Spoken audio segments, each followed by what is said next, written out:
मौलाया मेरे मौला, मौलाया मेरे मौला, मौलाया मेरे।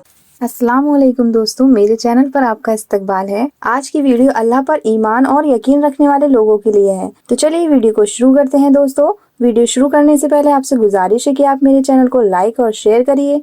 अगर आप मेरे चैनल पर नए हैं तो इसे सब्सक्राइब करना ना भूलें। हदीस की सबसे बड़ी किताब बुखारी शरीफ में इस वाक़े को 7 जगह पर बयान किया गया है। इससे इसकी अहमियत का पता चलता है। हमारे प्यारे आका पैगंबर और नबी मोहम्मद सल्लल्लाहु अलैहि वसल्लम ने अपने सहाबा से बनी इसराइल के एक शख्स के इस वाक़े को बयान फरमाया। वो वाक़या ये है, बनी इसराइल में से एक शख्स को 1000 दीनार की जरूरत थी, तो उसने समंदर पार दूसरे किनार पर एक मालदार आदमी के पास पहुंचा और 1000 दीनार कर्ज मांगा। तो मालदार आदमी ने कहा, मैं आपको पैसे तो दे दूंगा, लेकिन गवाह कौन है? गवाह तो लेकर आओ। उस शख्स ने कहा, मेरे और तुम्हारे बीच अल्लाह गवाह है, यही काफी है।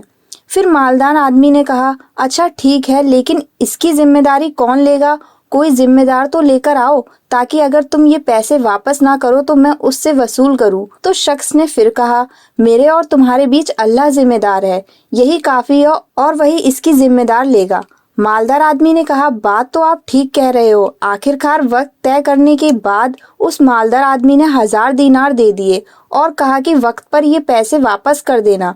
तो उस शख्स ने कहा कि ठीक है, और फिर ये शख्स समंदर पार करके अपने घर चला गया और इस जरूरत के लिए कर्ज लिया था, उस जरूरत को पूरा किया। जब कर्ज अदा करने का वक्त आया तो ये शख्स मालदार आदमी के पास उसके पैसे वापस करने के लिए रवाना हो गया। समंदर के पास पहुंचकर नाव तलाश करने लगा, लेकिन कोई कश्ती नहीं मिली। काफी तलाश के बाद जब उसे कोई कश्ती ना मिली तो उसे बड़ी फिक्र हुई कि कहीं कर्ज अदा करने से पहले मेरी मौत ना आ जाए। वो समंदर के किनारे मारा मारा फिरने लगा, लेकिन कोई सवारी नहीं मिली। आखिरकार मजबूर होकर एक लकड़ी में सुराख किया और उस सुराख में 1000 दीनार और एक पर्ची रख दी, जिसमें उसने लिखा था कि एक समंदर मेरा कर्जा अदा करने में तू ही रुकावट बनकर रहेगा, इसलिए मैं अपना कर्जा तेरे हवाले करता हूँ, अब तू ही जिम्मेदार है। फिर उसने लकड़ी का सुराख बंद करके उसको समंदर में बहा दिया और अल्लाह से दुआ की कि ए अल्लाह, मेरा कर्जा अदा करने में यही समंदर रुकावट बन रहा है। मैं तुझे गवाह बनता हूँ और तू ही गवाह और तू ही कफील है। जब कर्ज अदा करने का वक्त आया तो वो मालदार आदमी भी समंदर के उस किनारे पर आया, तो उसे भी कोई सवारी नहीं मिली। लेकिन देखता क्या है कि एक लकड़ी समंदर में बहती हुई चली आ रही है।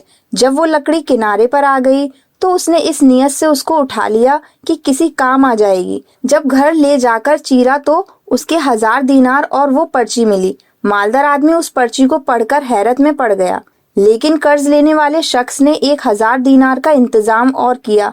फिर उसे उस मालदार आदमी से मुलाकात का मौका मिल गया, तो उसने उसको वो पैसे देने चाहे, लेकिन मालदार आदमी ने कहा, तुम्हारे पैसे और पर्ची मुझे मिल चुकी हैं। और इस वाक्य से दोनों लोगों के दरमियान ईमान की एक चिंगारी रोशन हुई। इससे एक सबक मिलता है कि जो अल्लाह का होता है तो अल्लाह ताला समंदर और दरख्तों को भी उसके हुक्मों पर चला देता है, और अल्लाह ऐसे लोगों से हकीकी तौर पर मोहब्बत रखता है। अगर आपको ये वीडियो अच्छी लगी हो तो इसे लाइक और इसे सब्सक्राइब करना ना भूलें।